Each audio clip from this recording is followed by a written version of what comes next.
guys, magluluto tayo ng spaghetti. So, ayan. As usual.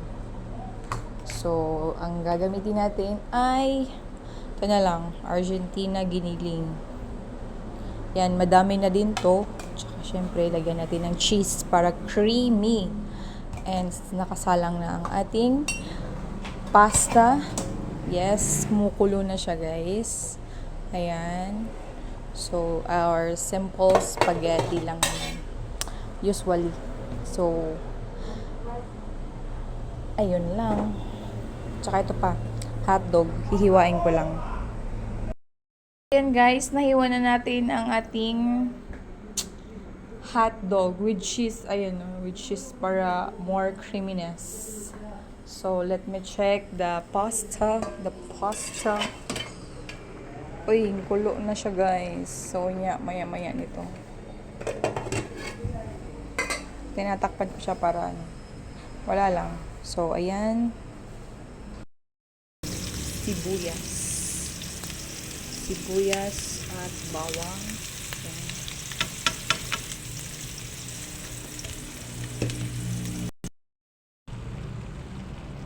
So, ayan guys. Sinala na natin ang ating hotdog. Ayan. Halu-haluin lang. Tinimplahan ko na ito ng asin, paminta, at saka magic syrup. Malagyan natin ng konting asukal para sa tamis. Kasi gusto ko medyo matamis ang spaghetti. Ay! Ayan. Konting asukal. Halu-haluin.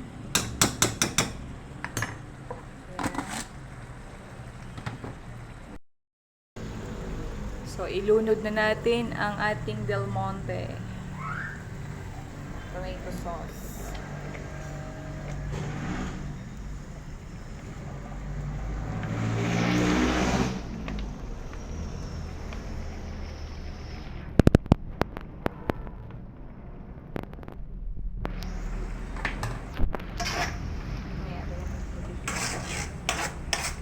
So, halu-haluin lang.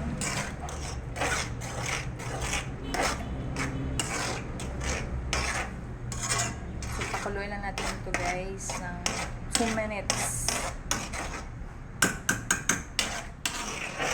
So, takpan natin siya.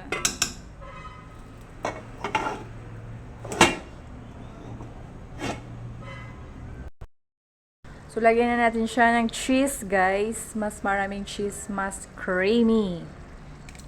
Right.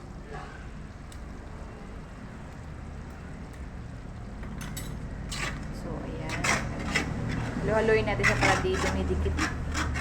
Pangit kasi pag dumidikit. Sayang. Yan. At may ilalagay pa tayo dito. So, wait lang. Natin ang ating secret ingredient. So, ayan guys. Mas masarap to, mas creamy. So, hindi tinipid. Talaga naman. Mas masarap pa to sa Jollibee guys.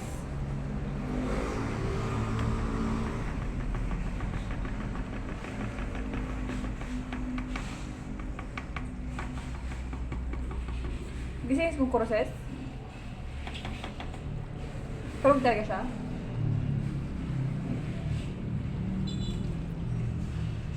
So, ayan. Haluin natin.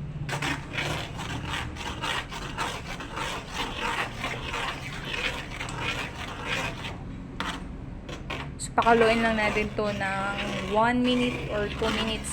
Okay na to guys. So, ayan.